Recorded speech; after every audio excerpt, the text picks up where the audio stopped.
Përshëndetje miqtë e mi. Një fjalë e urtë thotë se dardha bie në ndardh. Personazhi i historisë sonë të sotme adhuronte teatrin dhe e quante shpesh babuç. Ata ishin njësoj dhe të dyve u pëlqente Pia. Mirpo kjo ngjashmëri e ndau nga Jati. Marrëdhënia e tyre do të kthehej në gjendjen e mëparshme vetëm pasi zemra, mendja dhe jeta e tij të bëheshin të lira nga prangat.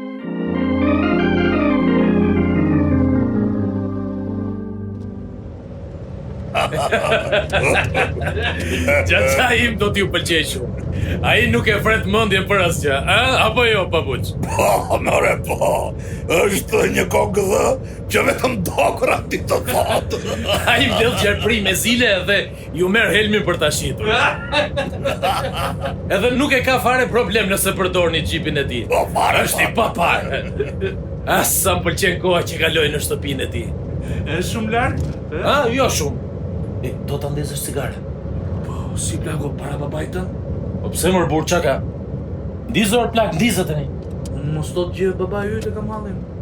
Ma jep mua këtu. Sa do të doja ta thithja edhe unë një herë. Kur isha i vogël në qytetin tim të vetëlindjes, në Taft, shokët e mi meksikan pinin marijuan. Nuk më pëlqen duani, por një si kjo, do të doja shumë ta provoja. Të paktën nuk do të më shkaktonte të njëjtin dëm si vodka. Kjo është babuçi im. S'ka si ai.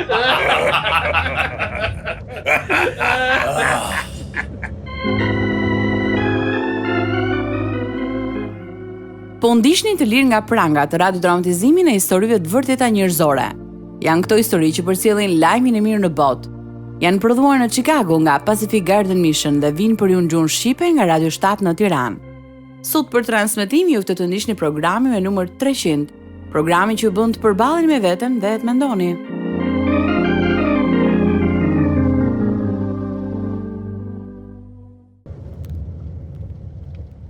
O babuç, po kjo është rrugë e gabuar.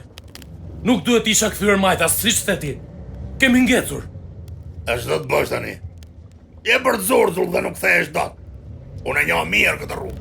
Ta rrugë e quan ti këta? O këto kapem gjithandej. Nuk dija se si ta kthej kamionçinën. Ku di gjati e marr drogaxhi i poshtar. E gjithë kamionçina u gërvisht. O shikomur kur na ke futur. Në lagojën. Nuk dua. Shi. Po pse të gjova ty çanën? Po nuk e qep e gojën, do të vras. Ikëra, as më intereson fare.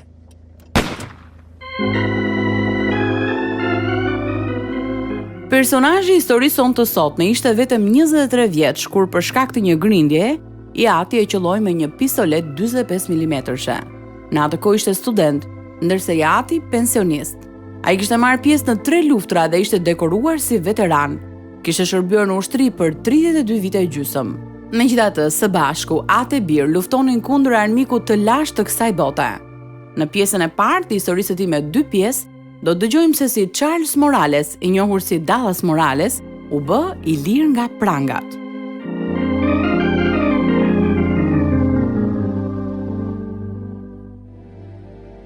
I doja shumë të afërmit e mi, sidomos vëllain dhe nënën, e cila ishte një besimtare e devotshme. Sidoqoftë, Zoti ose më mirë idhulli im ishte babai. Ai i përkiste një brezi të vjetër amerikan, megjithëse kishte lindur në Meksik. Kishte ardhur në Amerikë si emigrant, edhe punonte në Teksasin Jugor, ku jepte me qira tokat që punonte. Një herë, ai më tha se do të më mbështeste, edhe do të më donte gjithmonë, pavarësisht se çfarë bëja. Fjalët e tij kishin një domethënie të madhe për mua. Të afërmit më quanin King. Hamur King, çfarë po bën me armën dhe kanaçet? Po luaj ma, i dha babuçi. Ai ju do shumë. Një karrierë ushtarake do t'ju jap mundësinë të jetoni ku të doni dhe do të pranoheni ngado. Babai juaj është i lumtur që fëmijëria juaj nuk është e njëjtë me fëmijërinë që kaloi ai, ku askush nuk e pranonte. Ai ishte nxënës i njohur sepse në gjimnaz luante futboll, por antarët e grupit racist e kishin ndaluar të dilte me vajzat e shkollës. E kur u fut në ushtri? Në vitin 1943, me njëherë pas diplomimit. Gati për flutulime! Gjatë luftës së dytë botërore, ai u plagos që ditën e parë. Më pas u plagos sërish në betejën e Ardeneve. Ajo ishte era e parë që babai yt shikonte dëbor. Më Më pas, mori pjesë në luftën koreane, ku u qëllua 2 herë. Po, babuqe shifon dhe ka marrë shumë medalje. Ja kam parë të gjitha. Medaljen prej ari, 2 prej bronzi dhe 4 zemra të purpurta. Jam shumë krenar për të. Birë, unë lutem gjithnjë për baban tënd. Ka qenë Perëndia ai që e ka mbrojtur. Nëna ishte e krishterë dhe na fliste për Zotin. Por sa më shumë lutej, aq më shumë largoheshim nga Zoti. Veçanërisht babi. Isha 9 vjeç kur u shpërngulëm në Verona të Italisë dhe më pas në Vicenza. Një ditë gjeta një blok shënimesh ngjyrë jeshile pranë teatrit dhe ja ktheva menaxherit. Ditën tjetër, babai erdhi dhe më mori në shkollë. King, do të shkojmë në shtëpi që të ndrosh rrobat. Po pse babuç? Do të nxjerr fotografi, sepse i ke kthyer bllokun e shënimeve të Zotit. Imagjino kur ta shohin të gjithë foton tënde në gazetë. Djali im është fëmia më i mbarë në të gjithë vendin. Babai nxori në gazetë një foto tjetër, ku isha duke dalë nga lumi me një trofë dhe grep në duar. Ai donte të më bënte të famshëm. Atë vit një oficer abuzoi me mua, dhe kjo ishte një përvojë shumë e keqe. Nuk mendoja më njësoj. Nëse do t'ja kisha treguar babait, ai do ta kishte vrarë oficerin. Pikërisht në atë kohë fillova të pija. Babai nuk më ndalonte për asgjë. Ai pinte shumë. Gjatë një pikniku në mal gjeta diçka që i dha mundësinë babait të më nxirrte sërish në gazetë. Babuç, shiko çfarë kam gjetur. Ndalo! Është e rënë babuç. King, bëj kujdes, ma jep mua. Vraponi! Largohuni prej këtej! Është një bombë! Kisha gjetur një predh 88 mm të pashpërthyer që i përkiste luftës së dytë botërore. I mat rrezikoi jetën për mua, edhe kjo ishte një nga mënyrat e tij për të shprehur dashurinë. Në moshën 14 vjeçare, u kthyem sërish në Amerikë. Shokët që kisha atje kishin ndryshuar. Fillova të merresha me pornografi, drogë dhe dëgjoja muzikë rock. Fillimisht qëndrova larg këtyre gjërave, sepse babai nuk më lejonte dhe nëna lutej vazhdimisht. Kur isha 16 vjeç, im vëlla Michaeli më dhuroi makinën e tij. Por duke qenë se jepja me shpejtësi dhe pija shumë, policia ma mori patentën për 1 vit e gjysmë. Isha 17 vjeç kur babai shkoi të shërbente si vullnetar në Vietnam. Ai ishte viti më i keq i jetës sime. Unë fillova të blija dhe të shisja drogë. Edhe vete e përdorja. King, çfarë i ka ndodhur makinës sime? Më doli përpara një djalë me makinë.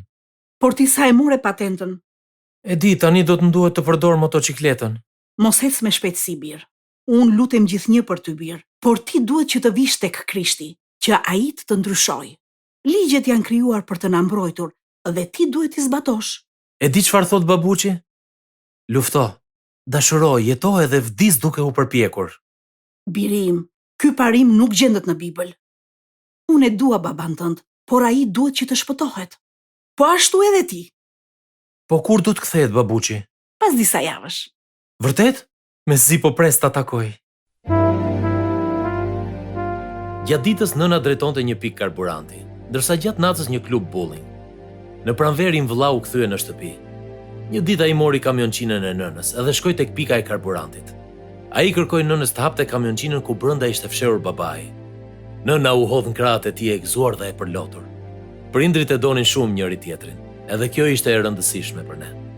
Në atë kohë unë isha në vitin e fundit të shkollës mesme. Kur familja u transferua në Karolinën e Jugut, unë nuk shkova me ta. Jeta ishte vetëm fest me miqt. Më pas kur fillova universitetin, shkova të jetoja me familjen. Gjërat më të rëndësishme për mua ishin droga dhe festat me miqt. 2 vjet pasi doli në pension, babai filloi studimet e larta me mua. Hey, djema! E morët vesh që provimin e historisë për i Kingun vendin tim? Ashtu është. E mbarova dhe e lash tek tavolina e babuçit. Ai e firmosi dhe e turcoi. Mendon se kemi dalë mirë, King? Mund të kemi marrë një 6, babuç. Ama vetëm provimin në matematik mos bëj, ha? Hey, ajo që më pëlqen më shumë nga universiteti janë festat.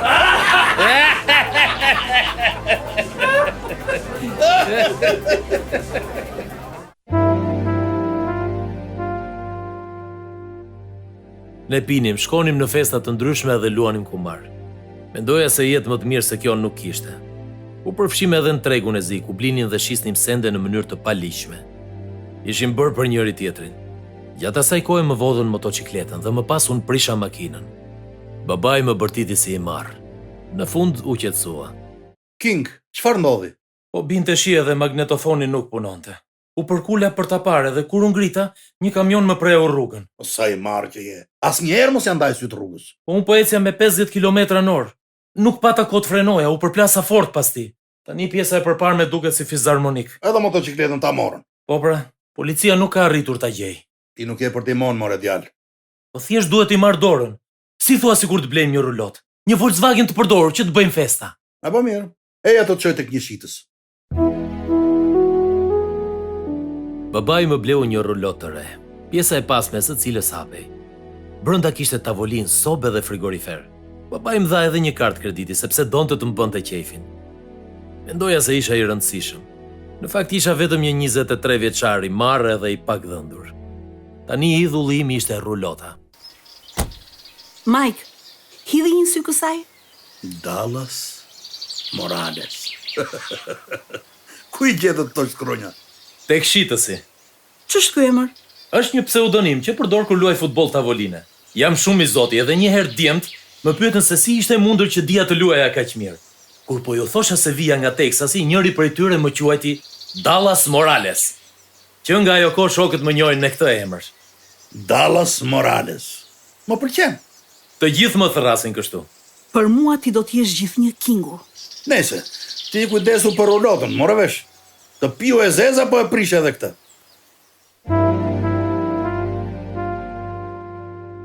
Rulota ishte vendi ku organizonin festat. Në nëntor të 1978-s bëra miq të rinj. Një ditë pasi kishim pirë, u nisëm në mal për të takuar xhaxhan tim. Babai më kërkoi që të vinte me ne. I thash që do e merrnim vetëm nëse do t'i linte thikat në shtëpi. Kur dehej babai e kishte zakon të grindej me thika. Pasi ngarkuan furgonin, nëna doli jashtë të na takonte. A mund të lutemi para se të niseni? Mirë, Lola, por mos e zgjat shumë. Mirë nën, si duash ti.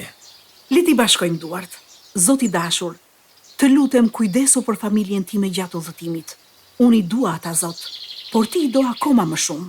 Aq shumë sa dhe jetën për ta. Të lutem mbroj nga rreziqet dhe silli në shtëpi shëndoshe mirë. Në emrin e Jezusit lutem. Amen. Gjatë rrugës pim alkool dhe drogë. Nuk kishim bërë ende gjysmën e rrugës, kur i mat më tha të merrja një kthes tjetër. E dija që ishte rruga e gabuar. Nuk kaloi shumë kohë kur kuptuam se ajo ishte një rrugë qorre. Filluam të i ulërinim njëri tjetrit.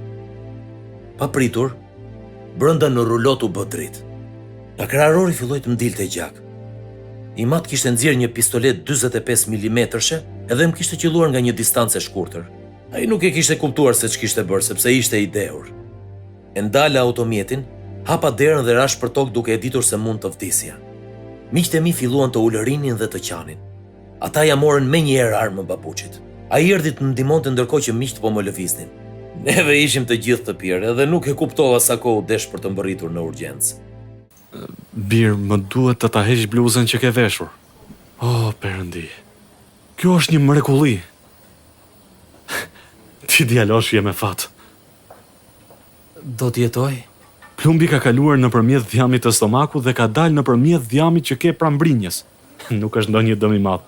Do të heq pjesën e dëmtuar edhe do ta fashoj mirë pasi të ke mbaruar. Po, çfarë ndodhi? Ishte një aksident. Kur i mat po nxirrte armën nga kutia, ajo u shkrep. Lumbi kishte shpuar edhe derën e makinës, por ne të gjithë gënjyem edhe tham se ishte aksident. Gjatë kthimit në shtëpi i mat humbi ndjenjat në ndejsen e pasme. Nuk e falenderova Perëndin për atë mrekulli që ndodhi. Ne pim sërish drogë dhe alkool edhe qeshëm, sepse ajo që kishte ndodhur na dukej qesharake. Kur mbërritëm në shtëpi, unë u fsheha në derën e përparme, që nëna të mos e shihte plagën. King, Ç'kemi, mami? King, ç'të ka ndodhur? Përse të kanë pashuar? O Zot, më thuaj ç'të ka ndodhur? Ta them mund që më ka ndodhur. Babai u përpoq të më vriste. Me qelloi me pistoletën e tij 45 mm. Lotët e saj dhe zëri që i dridhej Më rikthyen zemrimin edhe frikën që kisha mbajtur për brenda gjatë kthimit në shtëpi. Isha përpjekur të sillesha sikur çdo gjë shkonte mirë. Fillova të ndjeja mëri për Timat. Nëna shkoi menjëherë në dhomën e saj. Pas 45 minutash ajo doli jashtë me disa valixhe.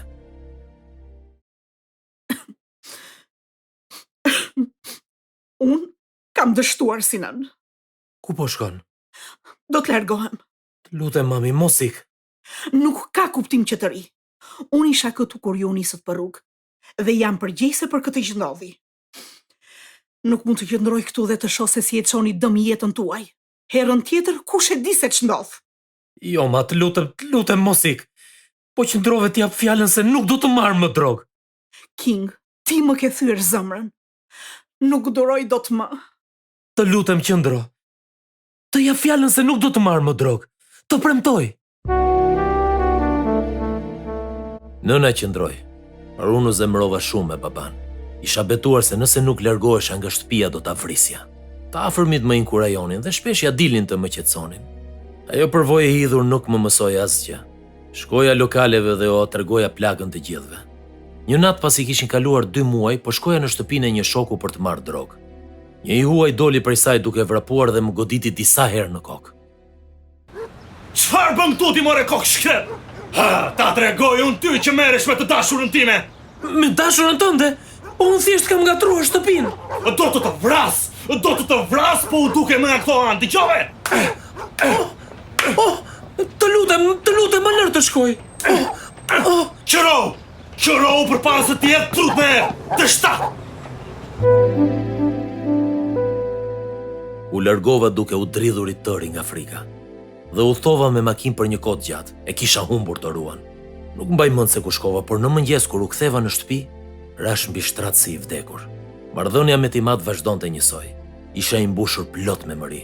Ai që dikur kishte qenë idhulli im, tani ishte kthyer në armik.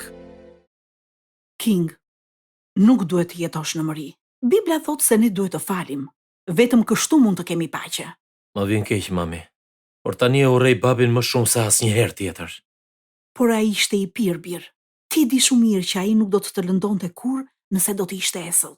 Ai u përpoq të më vriste. Ai nuk mund të jetë ndryshe, King. Kështu e kanë rritur.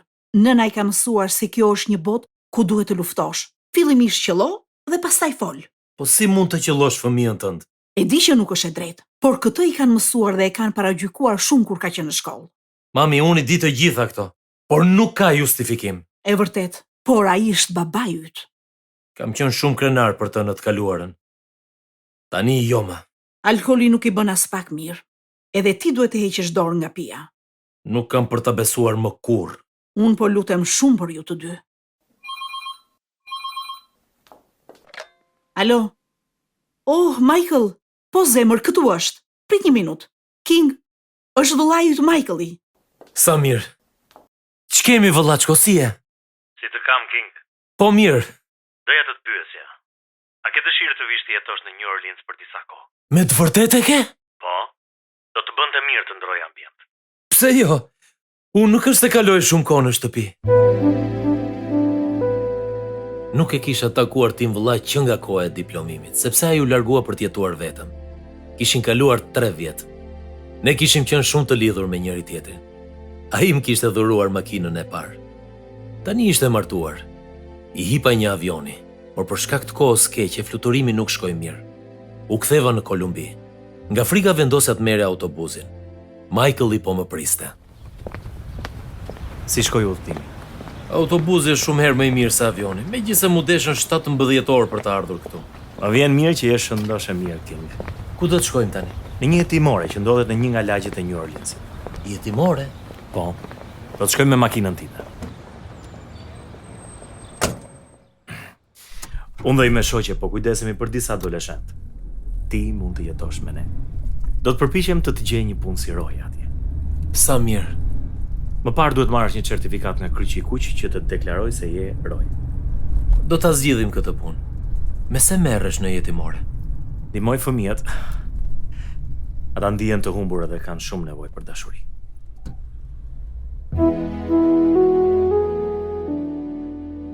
Michaeli më dha gjithë hapësirën që kisha nevojë dhe nuk më vuri asnjë pengesë. Fillimisht mendoja se ishte për shkak të arrogancës sime. Duke i vetja i rëndësishëm. Isha shumë impulsiv dhe i prerë. I kisha si i fortë dhe nuk kisha frikë përballesha me askënd. Por shumë shpejt e kuptova se diçka kishte ndryshuar tek im vlla. Nuk e dija çfarë ishte, por doja të isha si ai. Ai kishte qenë gjithnjë i fortë dhe impulsiv. Futbollist i zotin në shkollën e mesme edhe lojtar regbie në universitet. Por tani ishte i panjohur për mua. Si shkoi dita në pishin, King? Ishte shumë nxehtë. Sa zagushi që është në këtë vend, mor burr. A ke ndonjë birr këtu?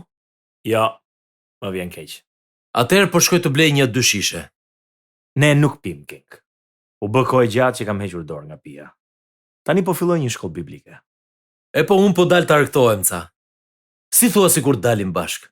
Jo, faleminderit. Duhet shkoj të studioj sepse kam provim. Si duash. Bëj kujdes, ha?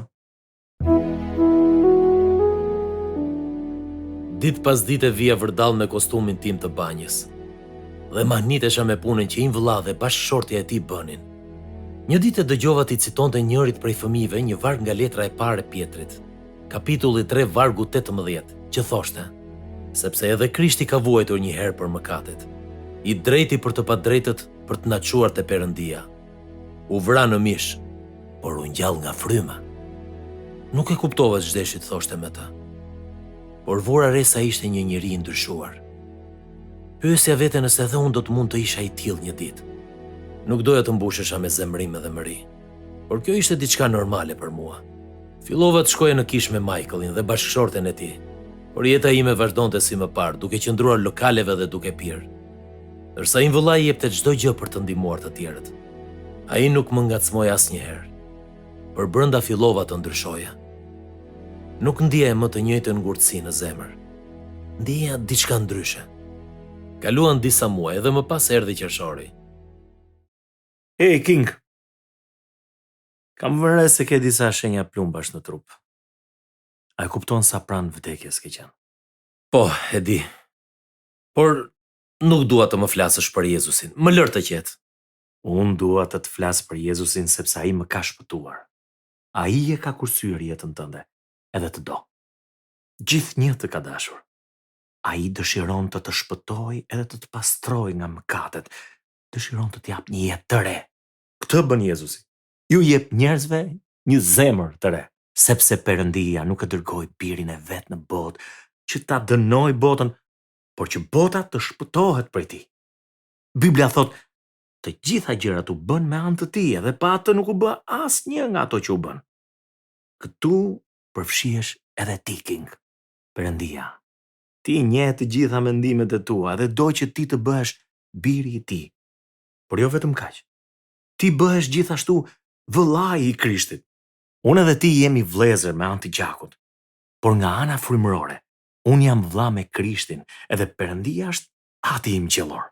Jezusi e zbrazi veten e tij, duke marrë trajt shërbëtori e u bë ngjashëm me njerëzit. E di pse? Kështu ai do të mund të vdiste në vendin tonë. Ne të gjithë meritojmë të vdesim, vllaço. Bibla thot se paga e mëkatit është vdekja. Nuk ka asnjëri mbi këtë tokë që nuk ka mëkatuar. Doja ti ulëria edhe ti thosha të mos vazhdonte më tej, sepse ishte jeta ime dhe nuk kisha nevojë për këshilla. Megjithatë vazhdova ta dëgjoja dhe në të njëjtën kohë luaja në pishin. Për brenda isha i dëshpëruar nga fjalët e tij. Më dukej sikur çdo fjalë më godiste. U dëshpërova shumë. Ne të gjithë kemi nevojë për faljen e Perëndisë, por ai na pranon vetëm nëpërmjet gjakut të Krishtit. Pa derdhur gjak, nuk ka ndjes. Bibla thot, sepse ai i bëri të jetë mëkat për ne, ai që nuk njihte mëkat, që ne të bëhemi drejtësia e Perëndisë në të. Mendo rreth kësaj, King. Jezusi i mori të gjitha mëkatet e tua në kryq, në mënyrë që ti të merrje faljen e Perëndisë. Ti mund të kesh një jetë të re, edhe pse nuk e meriton. Në fakt, askush nuk e meriton. Perëndia është gati të të falë gjithçka që ti ke bërë dhe që do bësh. Thuaj atij se pendohesh për mëkatet e tua, edhe se ke nevojë të shpëtohesh. Thuaj se ti vetë nuk mund të shpëtohesh, se e beson që Jezusi është ai që Bibla thot se është, pra biri i Perëndisë. vetë Perëndia, i cili erdhi në këtë botë në trajt njeriu. Ai ishte plotësisht njeri e plotësisht Perëndi. Ai erdhi për të shpëtuar shpirtin tënd. Po, Zot. Unë pendohem për mëkatet edhe dua të më falësh. Dua që Jezusi të marrë gjithë shka që kam. Dua që ai të vinë në jetën time tani. Të lutem, Mike, lutu me mua. Michael u lut me mua dhe unë u shpëtova. Më pas më ndodhi diçka e jashtëzakonshme. Lavdi Perëndis. Michael, unë ende e urrej babuqin edhe kur nuk kam për ta falur për atë që më bëri. Të siguroj që kur të takoj njëri prej nesh ka për të vdekur. Edhe ky nuk kam për të qenë unë. King, nëse Ati qiellor nuk do të kishte falur një nga mëkatet e tua, ai mëkat nuk do të lejonte që ti të hyje në parajs. Ti nuk mund t'i kërkosh Perëndis të t'i falë të gjitha mëkatet, e më pas ti vetë mos i falësh njerëzit që kanë mëkatuar kundër teje.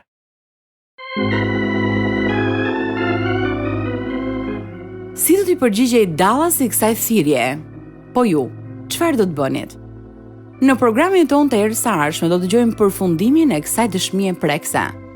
Shpresojmë që kjo histori t'ju ketë ndihmuar të kuptoni hirin madhështor të Perëndis. Nëse edhe ju do të doni të merrni faljen e tij, atëherë ju ftoj të luteni së bashku me mua. Atë qiellor, pendohem sot për mëkatet e mia. E besoj që Jezusi vdiq në kryq për mua. E besoj se ai u ringjall dhe jeton për të më shpëtuar. Faleminderit për sakrificën. Faleminderit që nëpërmjet tij unë marr faljen dhe dhuratën e jetës përjetshme. E janë në zemrën dhe në jetën time, Zoti Jezus, dhe më ndihmo të bëhem si ti. Në emrin tënd unë lutem. Amen.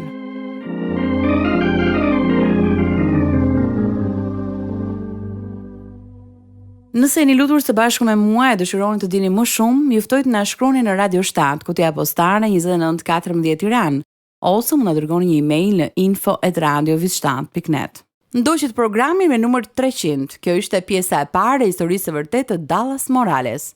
Të lirë nga pranga të prodhuar nga Pacific Garden Mission dhe u soll për ju në gjuhën shqipe nga Radio 7 në Tiranë, për të treguar nëpërmjet historive të vërteta se nëse jeta juaj është bosh, ajo mund të mbushet derisa të derdhet. Do të ishte kënaqësi të dëgjonim se si ka ndikuar këto programe në jetën tuaj.